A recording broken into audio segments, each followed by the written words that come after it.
guys, happy Thursday. Let's continue with our Read Aloud, Tales of a Fourth Grade Nothing. Today we are reading Chapter 2. This chapter is called Mr. and Mrs. Juicy O. One night my father came home from the office very excited. He told us that Mr. and Mrs. Yarby were coming to New York. He is the president of the Juicy O Company and he lives in Chicago. I wondered if he would bring my father another crate of Juicy-O. If he did, I'd probably be drinking that stuff for the rest of my life. Just thinking about it makes my stomach hurt. My father said he invited Mr. and Mrs. Yarby to stay with us. My mother wanted to know why they couldn't just stay at a hotel, like everybody else does when they come to visit New York.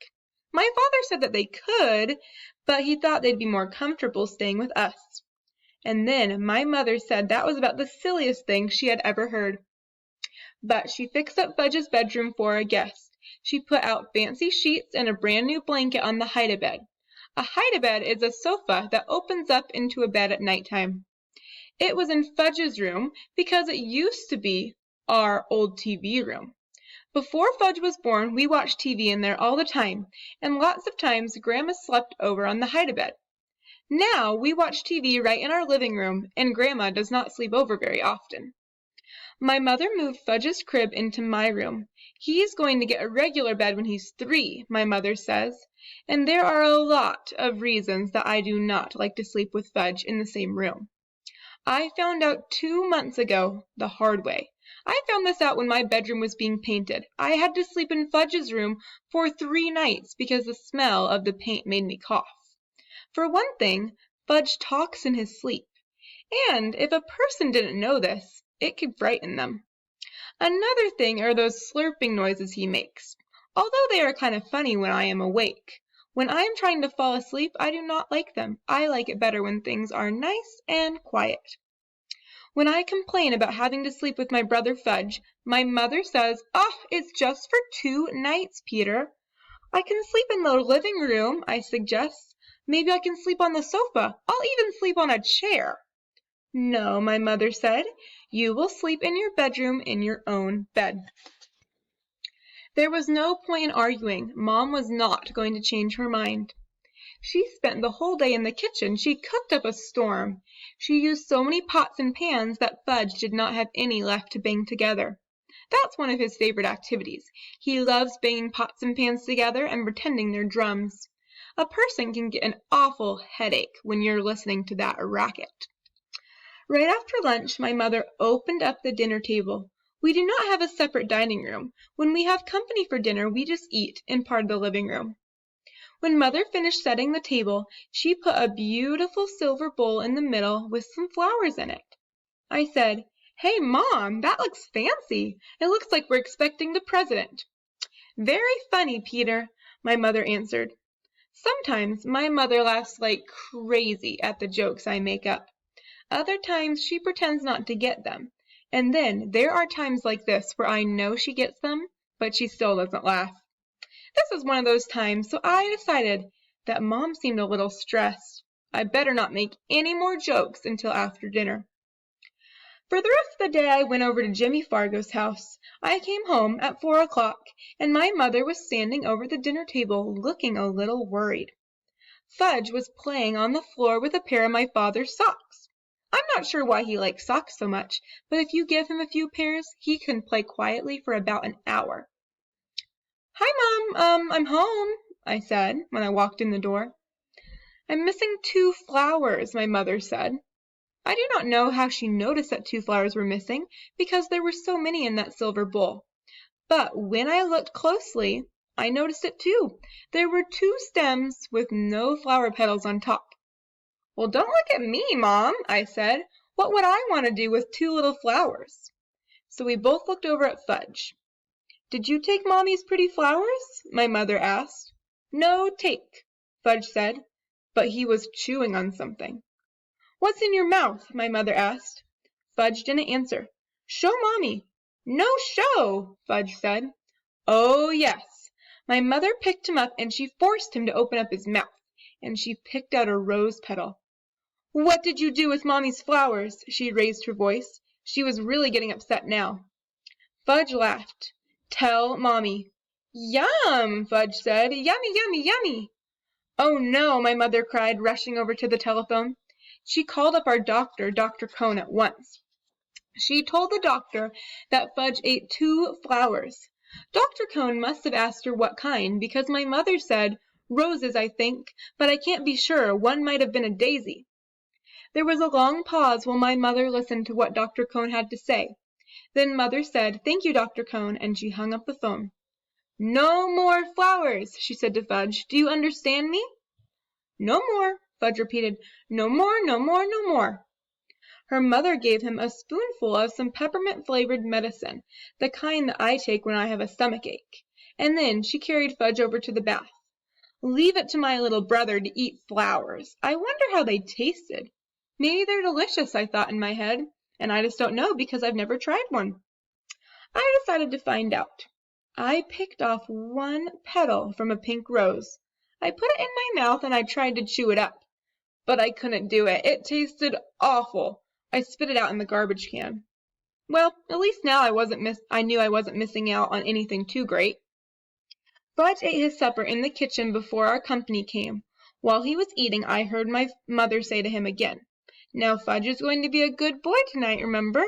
Very good, 'cause Daddy's friends are coming over." "Good," said Fudge. "Good boy." "That's right," my mother told him. I changed and I scrubbed up while Fudge finished his supper. I was going to eat with the company. Being 9 is pretty cool. I get to eat with the adults. My mother was all dressed up by the time my father got home with the Yarbys. You'd never have guessed that my mom spent most of the day in the kitchen. You'd also never have guessed that Fudge ate 2 flowers this afternoon. He was feeling fine. He even smelled nice because he took a bath. Mrs. Yarby picked him up right away, just like I knew she would. She looked a bit like my grandmother. She looks like the type of person that really likes babies and would make a big deal out of my brother Fudge. She walked into the living room, cuddling him. Then she sat down on my couch and she bounced Fudge up and down her lap.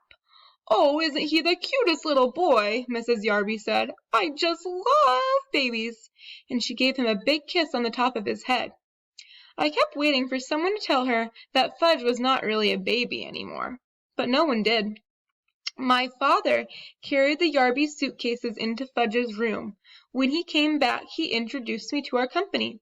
"This is our older son, Peter," he said to the Yarbys. "I'm in 9th grade.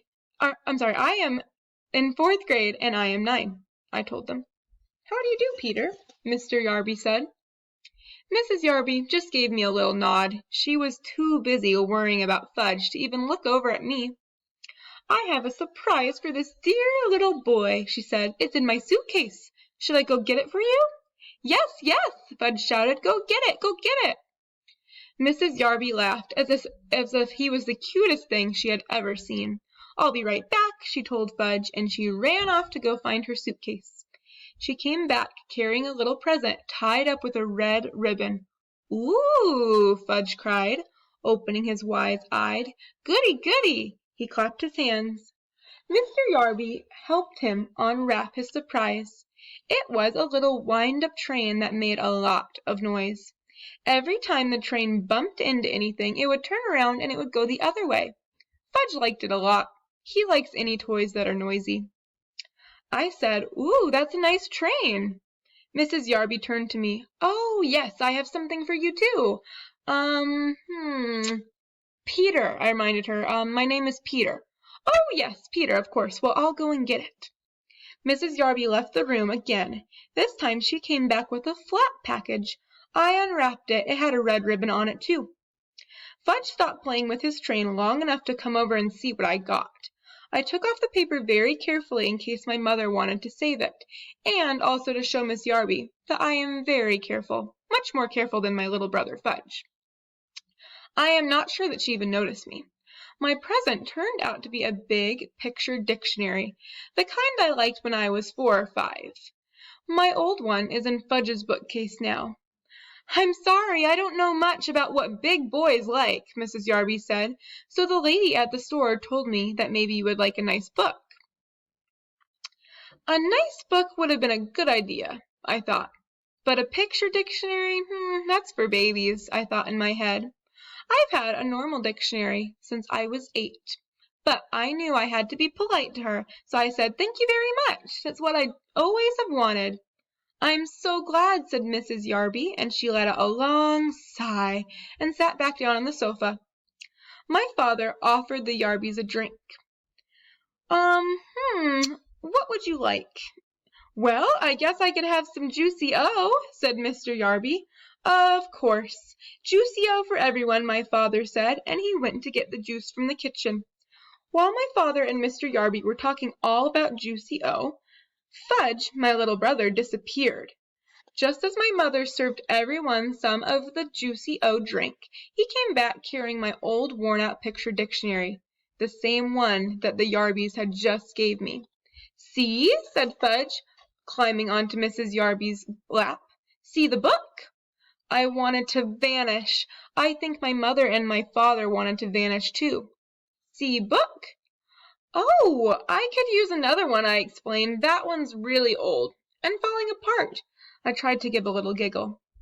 "Oh, no, I can return this new one. It's silly to keep two if you already have one." She sounded a bit upset. "Mine!" Fudge said. He closed the book and held it close to his body. "Mine, mine, mine!" "It's the thought that counts," my mother said. "It was very nice of you to think of getting a present for our boys." Then she turned to Fudge. "Go put the book away now, Fudgy." "Isn't it past Fudge's bedtime?" my father hinted. "Oh, yes, I think it is," said my mother, and she scooped him up. "Say good night to everyone, Fudgy." "Good night, Fudgy," my brother said, and he waved at everybody in the room.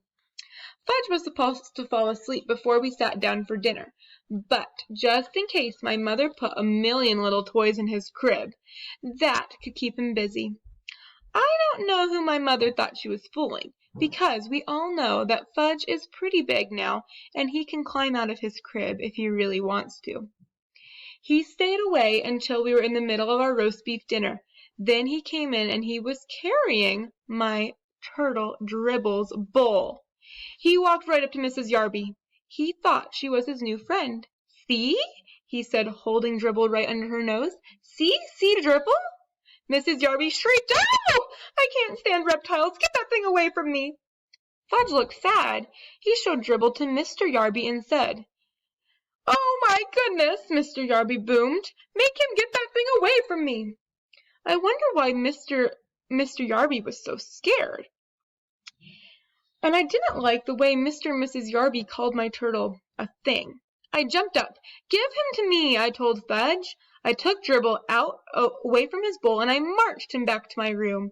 I looked at my turtle all over. I checked him carefully. He seemed all right. I didn't want to make a big scene in front of the company, but I was really mad. Inside, I felt upset. That kid knows he is not allowed to touch my turtle. "Peter," my father called, "come and finish your dinner." When I got back to the table, I heard Mrs. Yarby say, "It must be interesting to have children. We never had children ourselves." "But if we did," said Mr. Yarby, "we would teach them some manners. We believe in teaching kids good old-fashioned manners." My mother excused herself and carried Fudge back to his room. I guess she put him in his crib again. I hoped that he would not come back. We didn't hear anything from him until the dessert. Then he had spilled something all over the floor. My father grabbed Fudge, and he said to him, "Excuse me, Fudge, that is not funny. We are in the middle of having dinner." "Funny, funny, funny, funny," said Fudge, who loved to play tricks. "Oh, I'm so sorry about this," said my father. Finally, we got Fudge to bed at 10 o'clock. So late! He started slurping on his fingers. I thought he'd never fall asleep. But finally he did. I woke up once when Fudge started talking in his sleep. He said, "Boo blah blue, mushy mushy see." I have no idea what that means. I didn't get scared, but I whispered to him, "Shh, be quiet, Fudge, I'm trying to sleep." Early in the morning I felt something funny on my arm, but I didn't wake up. I just felt a little tickle. I thought it was part of my dream. But then I had a feeling someone was staring at me. So I opened my eyes. Fudge was standing over me and Dribble was crawling around on my arm.